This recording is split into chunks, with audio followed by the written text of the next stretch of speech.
وَمِنْ آيَاتِهِ أَنْ خَلَقَ لَكُم مِّنْ أَنفُسِكُمْ أَزْوَاجًا لِتَسْكُنُوا إِلَيْهَا وَجَعَلَ بَيْنَكُم مَّوَدَّةً وَرَحْمَةً۔ ہماری نشانیوں میں ہے آسمان اور زمین کا پیدا کرنا۔ بڑی چیز جو ہوتی ہے نا، بڑی، وہ نشانی ہوتی ہے۔ چھوٹی چیز کو اللہ نشانی نہیں کہتا۔ بڑی چیز، سمندر یہ بہت بڑی چیز ہے۔ سمندر یعنی سب اندر، یہ مطلب ہوتا ہے سمندر کا۔ نشانیاں کہا،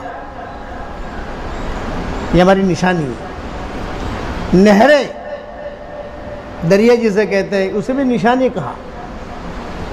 سمندر میں آپ کو جو ہے مال بہت ملے گا، سمندر میں ہیرے جواہرات بہت ہیں، اسی لیے علماء نے لکھا ہے سمندری راستے سے جو آدمی تجارت کرے گا وہ بہت حلال مال پائے گا۔ سمندری راستے کا مطلب کیا؟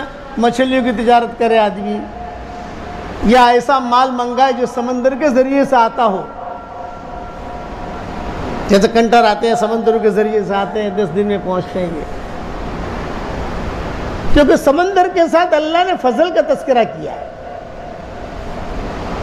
قرآن میں جہاں سمندر کو اللہ بیان کرے گا تو وہاں فضل کا مطلب ہے روزی، پاک صاف روزی، حلال روزی۔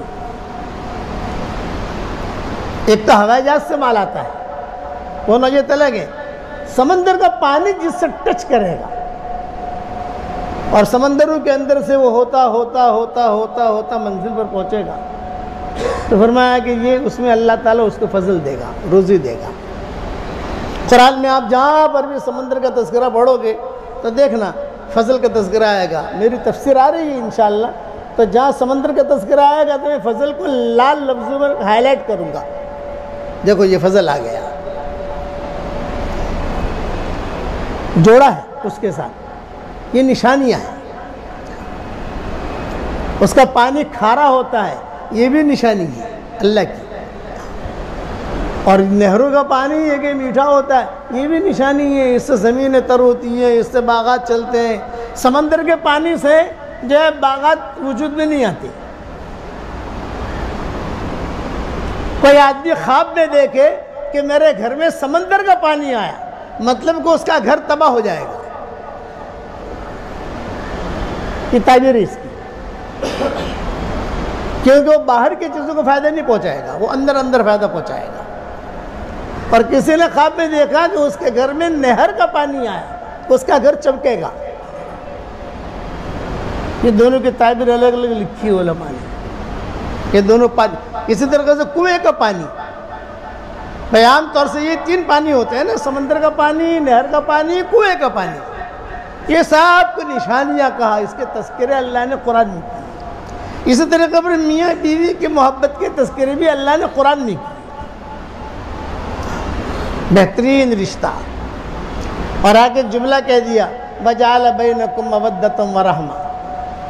مودہ کہتے ہیں محبت کو، پیار کو، لو کو، اور رحمت کہتے ہیں ایک دوسرے میں شفقت کو۔ تو پیار کو پہلے کہا، شفقت کو بعد میں کہا۔ کیا مطلب؟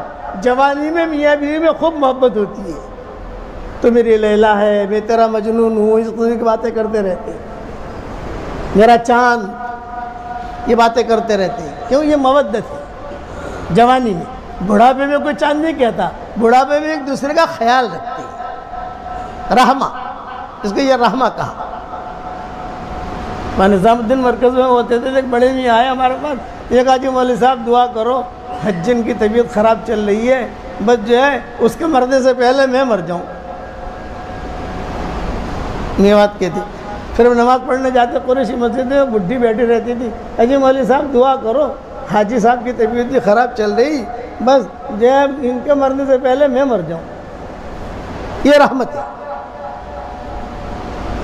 کہ بڑھاپے میں ایک دوسرے کا خیال رکھیں، نشانی۔ تو جتنی سادگی ہوگی، مولانا انور شاہ کشمیری رحمۃ اللہ علیہ کا نام سنا ہوگا، اپنے بہت بڑے محدث گزرے ہیں، شیخ الہند کے یہ شاگرد تھے، خاص شاگرد۔ تو مولانا انور شاہ کشمیری رحمۃ اللہ علیہ دیوبند میں پڑھاتے تھے، یہ آئے اپنے استاذ کے پاس، اور اپنے استاد کے پاس آ کر کہا کہ حضرت میں کشمیر جا رہا ہوں۔ میں کیوں جا رہے کشمیر؟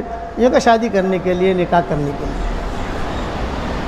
تو شیخ الہند کو پتہ چلا کہ نکاح کرنے کے لیے کشمیر جا رہا ہے تو وہاں پھنس جائے گا، ہمارا دیوبند کا کیا ہوگا؟ دیوبند، یہ دیوبند کو دیوبند کیوں کہتے معلوم ہے؟ دیوبند ایک چھوٹا سا قصبہ تھا، تو وہاں عادت تھی کہ ایک تاریخ سال کی آتی تھی، وہ سال میں ایک لڑکی کو وہ لوگ بھیڑ چڑھاتے تھے مندر میں جا کر، گھرانے مقرر تھے، یہ سال اس کی باری، یہ سال اس کی باری، یہ سال اس کی باری، یہ سال اس کی باری۔ تو پھر وہ کہتے تھے کہ ہماری یہ دیوبند یہ جگہ جو ہے محفوظ رہے گی۔ تو ایک اللہ والے تھے مسلمان، وہ گئے کسی کے یہاں مہمان بنے، وہ بھی ایمان تھا، بڑا پریشان، بھی چچا بڑے پریشان نظر آ رہے ہو، کیا بات ہے؟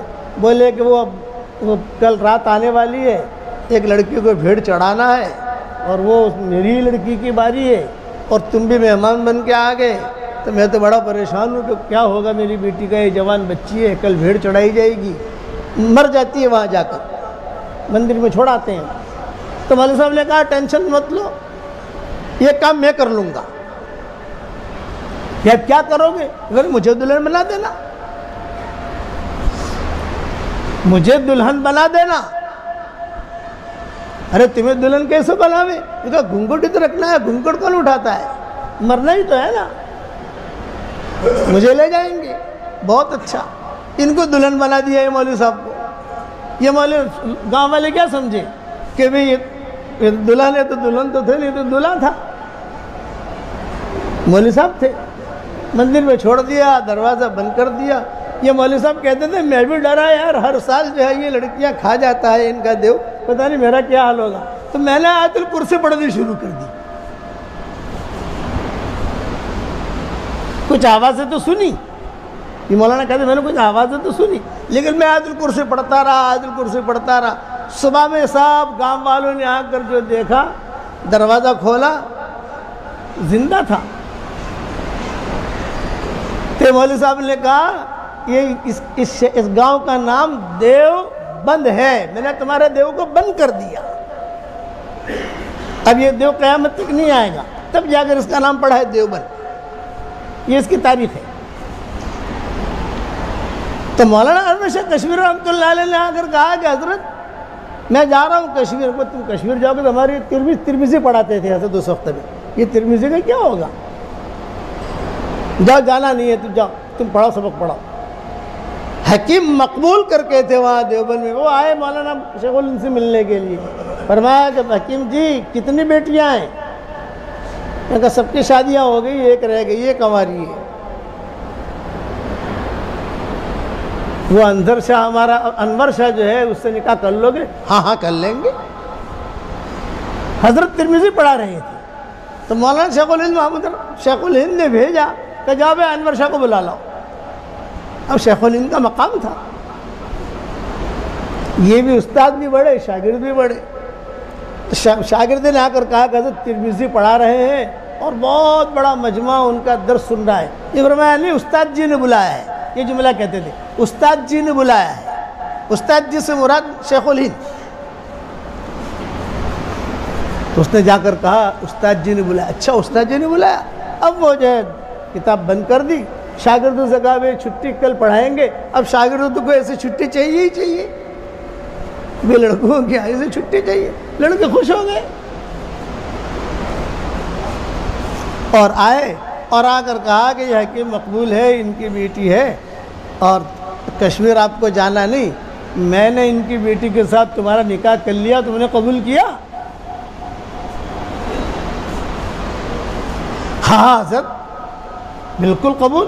شاگرد ایسے، استاد ایسے، اور کوئی ویدھی نہیں، کچھ نہیں۔ پھر جو شریعت کے اعتبار سے جو ترتیب بنائی اور ترتیب بنا کر ان کا نکاح کیا، اور نکاح کرنے کے بعد حضرت مولانا انور شاہ کشمیری نے کتنا بڑا کام کیا وہ آپ جانتے ہو۔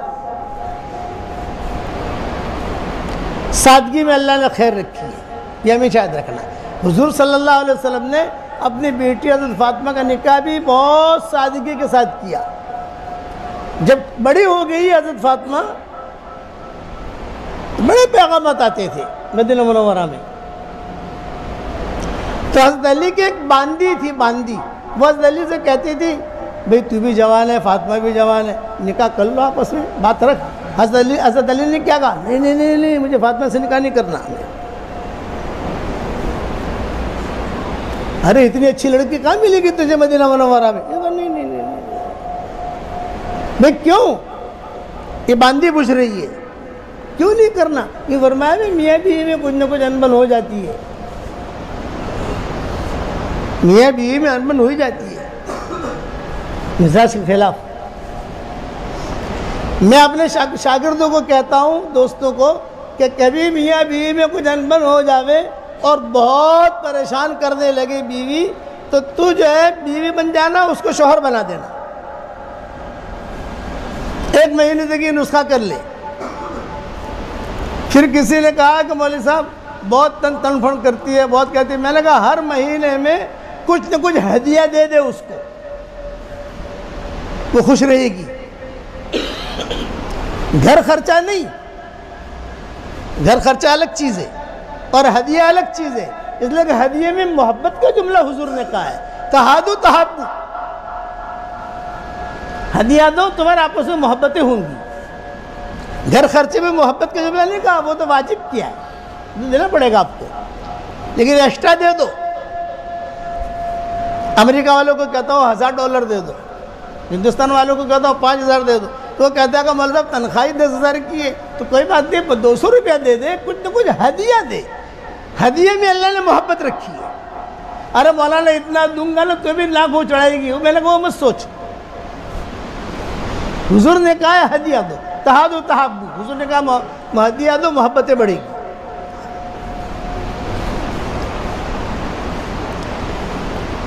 تو حضرت علی نے جواب کیا دیا؟ مجھے فاطمہ سے نکاح نہیں کرنا. بھی کیوں؟ یہ بولے میاں بیوی میں انبن ہوتی ہے، کچھ نہ کچھ معاملہ ہوتا ہے، معاملہ اگر حضور صلی اللہ علیہ وسلم کے سامنے پہنچا تو حضور کے نگاہ سے گر جاؤں گا، میری تو جہنم واجب ہو جائے گی.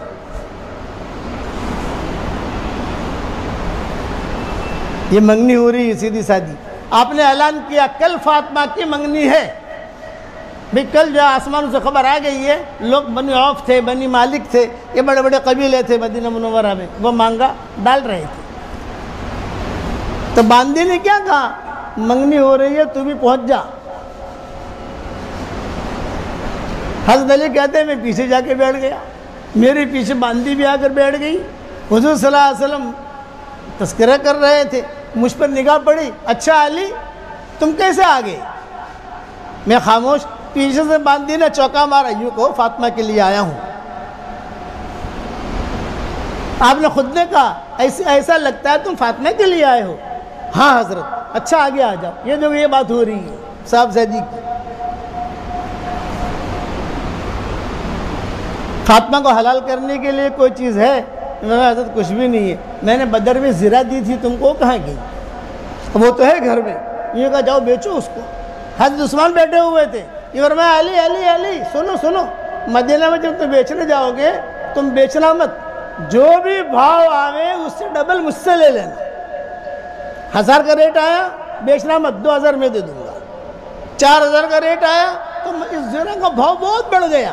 بدر کی تھی نا، نسبت تھی بدر کی. حضرت عثمان نے بڑے قیمتی اس کو خریدی اور خرید کر جو ہے اس کا پیسہ دیا، حضور کے ہاتھ میں دیا. حضور نے پیسے کچھ دیے کہ لو اس کے کچھ خوشبو خرید لینا، کچھ جو ہے یہ اپنا کپڑے وغیرہ بنا لینا، اور سیدھے سادے طریقے پر شادی بھی ہو گئی، رخصتی بھی ہو گئی. ایسرھا المعونہ. یاد رکھنا میاں بیوی کے آپس میں محبتیں ہونی چاہیے، یہ ذہن میں رکھو. دوربین کی نگاہ سے مت دیکھو، اک چک ہو جاوے ایک دوسرے کو معاف کرو گے انشاءاللہ. اور محبت لانے کا آسان نسخہ، گھر میں جب پانی پیتے ہو، کھانا پکاتے ہو، جو پانی ایک مرتبہ روزانہ سورہ فاتحہ پڑھ کے اس پانی میں دم کر دو. ایک مرتبہ 24 گھنٹے میں ایک مرتبہ پانی پہ دم کر دو. اسی سے چائے بناؤ، اسی سے ناشتہ بناؤ، اسی سے شربت بناؤ. تو جو گھرانے بھی اسے پیے گا ان میں کبھی توڑ ہو ہی نہیں سکتا. اتنی زبردست چیز ہے. لیکن بسم اللہ الرحمن الرحیم کے ساتھ پڑھنا.